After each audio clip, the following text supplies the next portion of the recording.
সেদিনের কথা বলি নাই যেদিন ৭৭-এ শত শত ইসলাম প্রেমিক মানুষকে শহীদ করা হয়েছিল।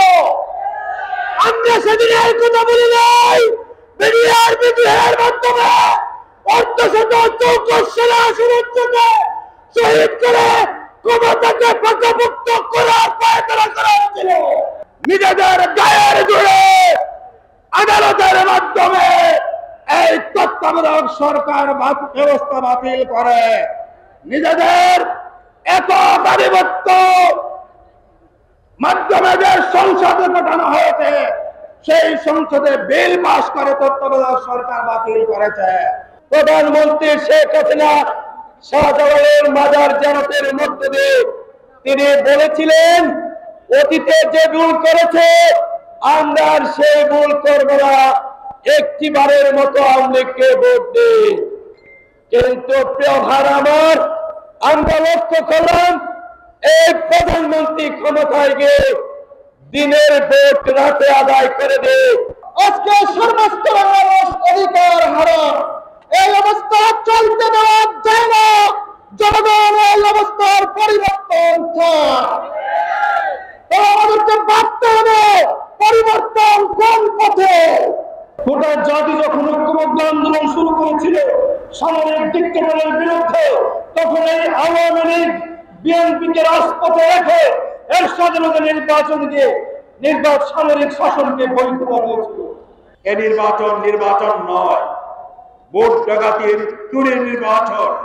এই নির্বাচন করে আপনি ক্ষমতায় বসে আছেন, দেশের মানুষের উপর চেপে বসে আছে। দেশের মানুষের ধৈর্যের সীমা ছাড়িয়ে গেছে, তারা বাঁচতে চায়।